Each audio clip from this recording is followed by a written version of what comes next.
The article we are presenting is called Women of a Certain Age, Lifestyles, the Female Body, and Ageism by Carmen Rosa, Caldas-Coulthard. The author starts by telling the readers how her own experience made her want to write about this matter, because all of her friends who are aging but are still proud of their appearances have undergone some kind of plastic surgery. She says, "This made me question why Brazilian and other women, under the pressure of youth discourses, feel they need to manipulate their bodies and why appearance is so important for their sense of well-being." The questions for developing this article are: what is happening to their selves when confronted with aging? What is the price these women have to pay to resist the process of aging? What kinds of body manipulation and transformation are being enacted, and what do they mean? What ideologies are being articulated through their bodies? And most importantly, how are aging women talked about, represented, classified, and discriminated against in public discourses, particularly in the media? The methodology chosen was multimodal in all aspects. They searched images, texts, the internet, interviews, and informal talks. They are analyzing discourses around the practices of plastic surgery and body work, the popular media, and advertising. The author hypothesis is that media texts and images can produce classificatory and evaluative effects, which influence behavior, attitudes, and practices in relation to the female body and aging. She says, and I quote, "Procedural discourses legitimate the contemporary bias against older women, and the immediate consequence of this is to give undue prominence to the values of youth. My aim, therefore, is to critique practices of discrimination and exclusion."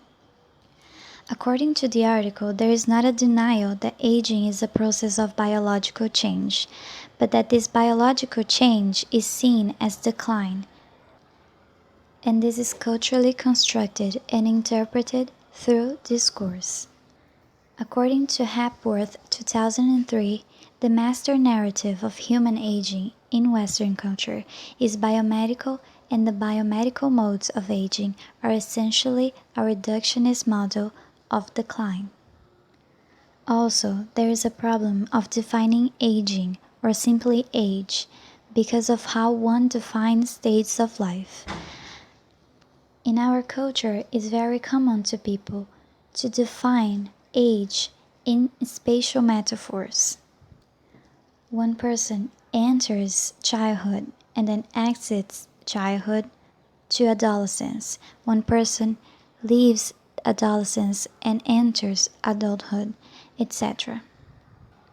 Following this explanation, the author gives the readers examples from the British National Corpus of concordance of aging. For instance, the feeling of being invisible and diminished, that is our worst fear about aging. Or this fear and anxiety about aging and our future elderly selves is probably common to us all. Concordances of old age. More than anything else, loneliness in old age must be the hardest thing to bear. Experiencing vulnerability in old age.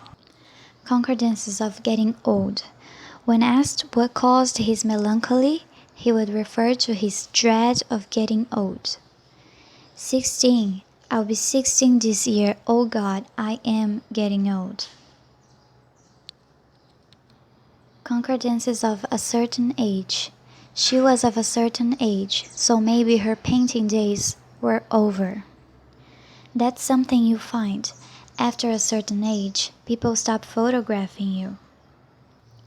These examples prove that the issue of aging is clearly seen and described in negative ways. Evaluative resources. Semiotic evaluation is the attaching of values to people, things, and actions which can be positive or negative, good or bad. This happens through semiotic modes of expression, such as language or other visual semiotic resources. For instance, an image. From a multimodal perspective, images add evaluation to a semiotic representation in the same way that adjectives evaluate nouns.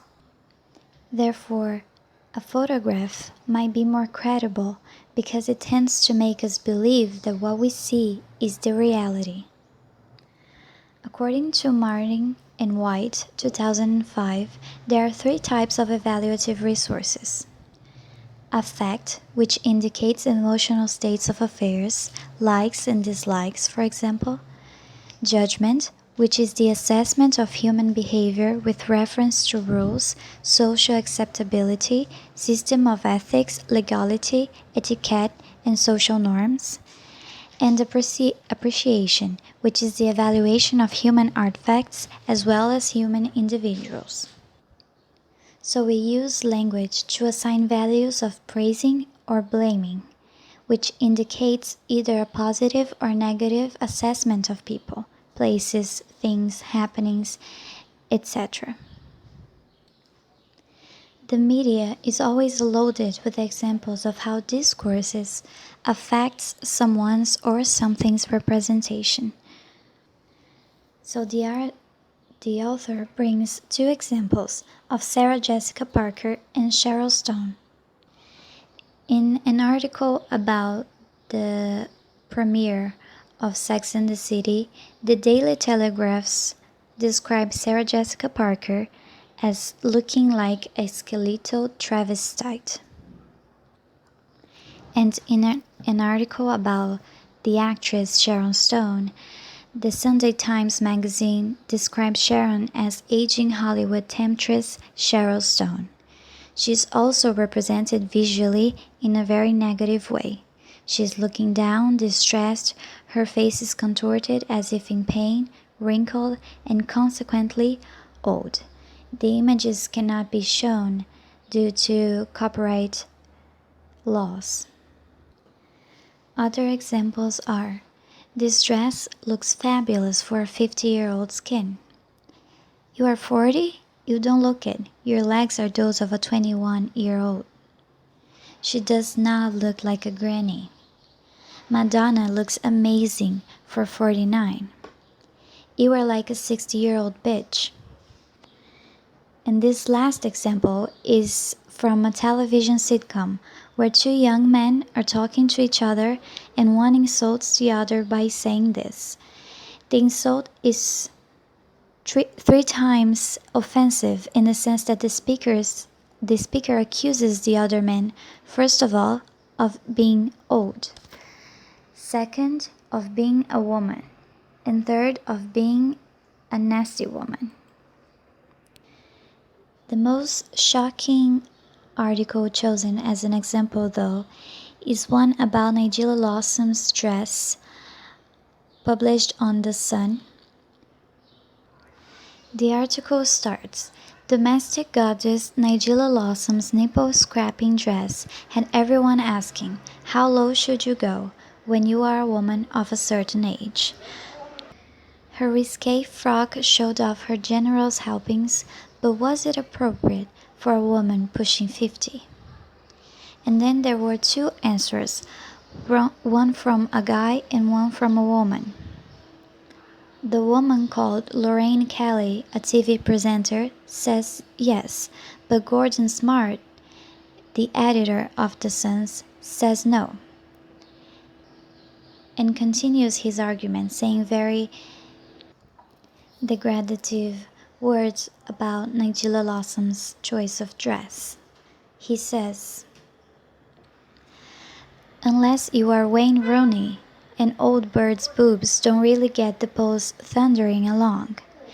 In the last few weeks, a number of older ladies have been too brave for my liking. In my opinion, boobs, like delicious sponge cakes, have a very short shelf life. They reach a point where they lose their firm structure, start to sag, and should be removed from the shop window. And the older they get, the less appetizing they become. with a side helping of whipped cream. Take Nigella Lawson as a prime example, a fantastic-looking 40-year-old mom of 2. But for all her knowledge of how to decorate a plate, she has completely lost the plot on how to represent her bangers. These are few but very pervasive examples of semiotic evaluation in their choice of language and images, and how the media tends to value women of a certain age in a very negative, if not derogatory way. Lifestyle in older women. The concept of style is becoming a central point in society, and lifestyle is replacing social class as the main type of social grouping. As consumerism gets bigger and more important, aspects as appearance and commodities gain space, and people are talked about in terms of clusters of behaviors, attitudes, and consumption patterns. This is a form of identity less fixed than traditional identities, and it covers a larger group of people.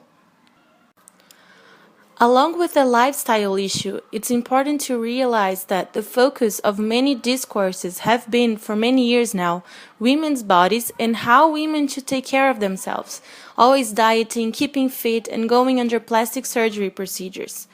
Appearances is the main key of lifestyle, and women need to be always slim, good-looking, and, most important, young. One example of how magazines, TV, internet, and society as a whole discriminate women and dictate on what they can and cannot do is the following question, asked online on Yahoo Answers. Do you not think that women over 50 look a bit strange with long hair? To this question, people answered things like, I do think that when we get to 40, perhaps we should have a proper cut. And it all depends on the deportment of the said lady. Some women of a certain age can't carry themselves, never mind having long hair. These cultural stereotypes pressurize women to self-objectify and become obsessed with their physical appearance. The cosmetics and diets industries make billions of dollars yearly, confirming the ideology that a woman has worth only when she's young and beautiful. There are many anti-aging products, women searching for Botox injections and plastic surgeries to pursue a goal that the media made them believe is the ideal one. In Brazil, for example, 616,287 plastic surgery procedures were performed in 2004. This shows that these procedures have become natural and even easy on a society that sees no problem in cutting bodies and injecting hormones in women for purely cosmetic reasons. Giddens shows in his article how the body has become a project to be worked on, being the external form of one's identity. However, if in one hand this shows that a woman is taking care of herself, it also creates the idea of a perfect body that will hardly ever be achieved. It's what is called a distinctive body, a symbolic, cultural, and even economical capital that marks this person as superior, and it's only achieved through a lot of financial investment, work, and sacrifice. One example of the distinctive body is the Brazilian supermodel Gisele Bündchen. According to the American magazine Forbes, she is one of the 100 most powerful celebrities in the world, and is mostly because of her body. Besides her, the only other Brazilian that made into that list is the soccer player Ronaldinho. This makes people believe that they need a certain lifestyle and they need to follow a set of norms of behavior to be placed in a superior social group. Women must change, and this explains the many magazines' discourse such as "Be slim in 3 days," "Look 10 years younger in a week," only to sell more and more this idea of the ideal body and ideal lifestyle. Of course, all of this requires investing money and working hard. It also creates many insecure and depressed people. Charles Cooley talks about the concept of the looking-glass self. We imagine how we appear to the other and what the other's judgment of us is. In this sense, self is formed in the context of interaction, an evaluative resource of feeling, emotion, aesthetics, and social sanctions. Also, to have a distinctive body, a person needs to fight. That's why many discourses of self-transformation present metaphors of war. Some lexes that can be found in these narratives are tragedy, courage, discipline, consequences, scars, cuts, pain, recovery, bruised areas, and deformed bodies. All of this creates the sensation that the person went to a war, not into plastic surgery. This image on the left shows how normally plastic surgery is talked about in magazines, and all the things women can do to have a perfect body and be happy. The image on the right shows examples of working hard to pursue the goal of a perfect body. One needs to fight, have balance, and be aggressive. To conclude, I'd like to quote the author when she says that, although, in principle, the body should be the material property of individuals which they should control and monitor in order to interact with others, many menopausal women present and manage their bodies in accordance with procedural discourses of consumerist values. Youth and beauty can be bought. She interviewed many older women that go against the media representation of themselves. They value their brain and feelings, and their evaluative stance is very positive. However, these narratives are not welcomed in the medicalized, lifestyle-oriented consumerist society, which shows us that there is still a lot to be done to deconstruct biases and prejudice against women of a certain age.